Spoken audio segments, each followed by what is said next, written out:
Hello everyone and welcome to a new video dedicated to our beloved Snoopy and the world of Peanuts.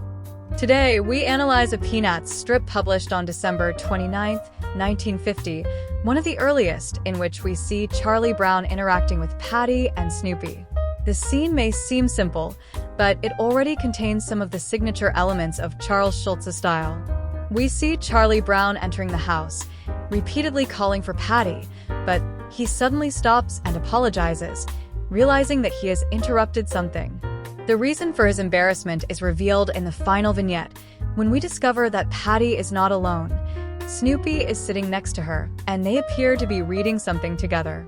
This small everyday moment encapsulates a mix of innocence, awkward situations, and the typical subtle humor of Peanuts, which relies more on the characters' behavior and reactions than on explicit punchlines.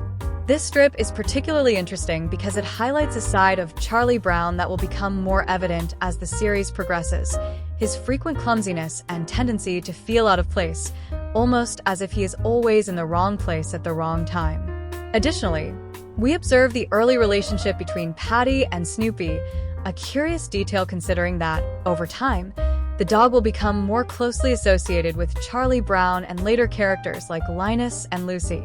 Now, let's analyze each vignette in detail to better understand what Schulz conveys with this episode.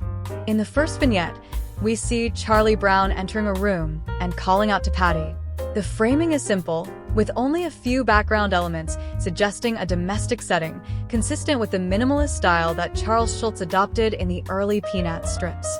His choice to keep backgrounds simple is not accidental. It helps the reader focus on the characters and their expressions, which are central elements of the strip's visual storytelling.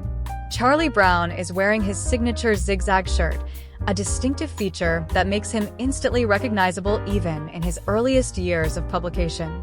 It is interesting to note how his design, though still evolving compared to the more mature versions of the character, already conveys many of his iconic traits. The way he calls out to Patty suggests a sense of urgency or enthusiasm, as if he has something important to tell her. His posture, body movement, and even the direction of his gaze contribute to adding dynamism to the scene, even in the static context of a bare room. At this stage of his career, Schulz experimented a lot with the arrangement of spaces and the use of composition within the vignette. While he does not provide overly detailed settings, he leaves it up to the reader to imagine the rest of the scene, an approach that would become a hallmark of his narrative style. This apparent simplicity is, in fact, a deliberate choice that helps make the Peanuts strips timeless and universally accessible. In the second vignette, Charlie Brown continues looking for Patty, calling her even louder. The scene is very similar to the previous one, but now we are in another room of the house, with a slight shift in perspective that suggests a movement progression. Charlie Brown is walking through the house as he calls, adding a dynamic element to the sequence. This small change in angle is not random but is part of Schulz's subtle visual direction, as he often played with the arrangement of elements to convey a sense of continuity and progression. A curious detail is the vase of flowers on the table, an element Schulz frequently included in the interiors of his early strips to enrich the background without overwhelming it. This seemingly secondary object helps make the setting feel more familiar and welcoming, something that would gradually disappear in later strips, where the backgrounds became more minimalistic to keep the focus on the characters. Charlie Brown's tone of voice seems more insistent than in the first vignette, which suggests that Patty still hasn't responded, increasing the scene's tension. The repetition of the action, a distinctive trait of Schulz's narrative style, helps build the strip's rhythm, keeping the reader anticipating Patty's reaction. This is a classic example of Schulz's mastery in creating narrative progression with just a few essential but highly effective elements. In the third vignette, Charlie Brown suddenly stops and says, "Oh, pardon me," indicating that he has noticed something unexpected. The change in his expression and demeanor is very clear.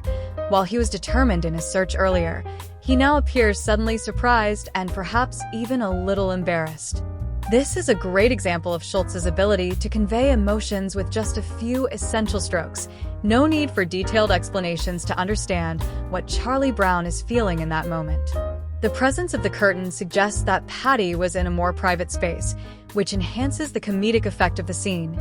Not only has Charlie Brown entered without warning, but he has also found himself in an unexpected situation. This sudden change of setting makes the moment even more effective narratively, as it completely overturns the initial action.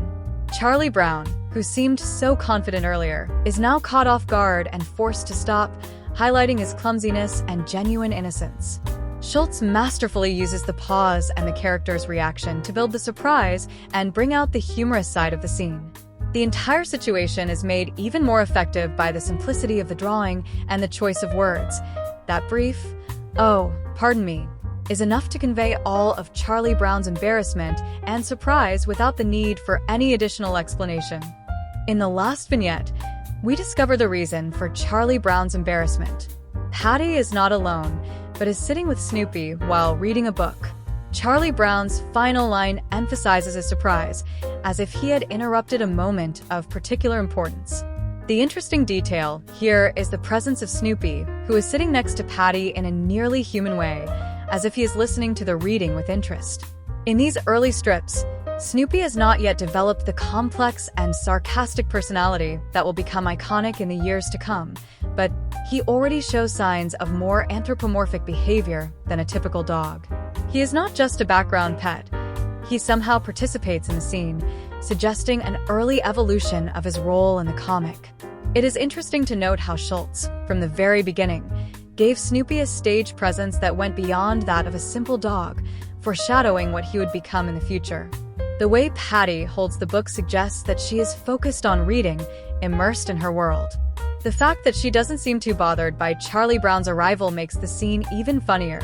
It's only him who feels out of place, while Patty and Snoopy seem perfectly at ease.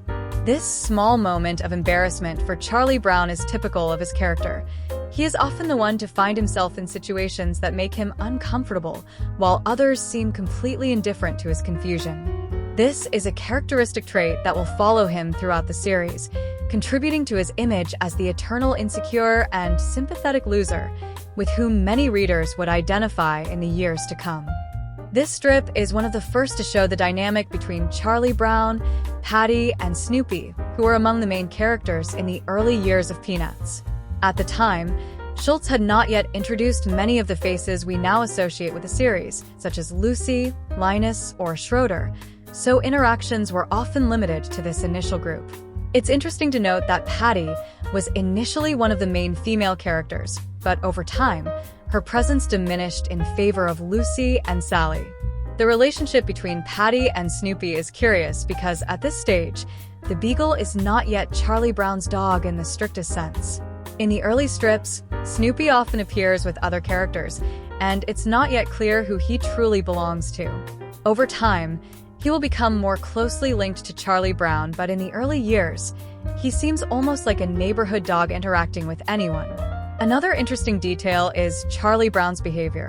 His reaction of embarrassment and his sense of inadequacy are traits that will become recurring in his character, ultimately making him one of the most melancholic heroes in comic history. The final line, where he apologizes for thinking Patty was alone, is a perfect example of Schulz's humor, an apparently trivial phrase that hides a deeper sense of insecurity and surprise. Finally, this strip still shows Schulz's early graphic style, with more rounded lines and characters slightly different from how we know them today. For instance, Charlie Brown's features will become cleaner and more defined over time, but in these first vignettes, he has a softer look. This makes the early strips a fascinating piece of history to compare with the later evolution of Peanuts. If you enjoyed yourselves, subscribe to the channel, leave a like, and activate the little bell to stay updated, and see you next, friends.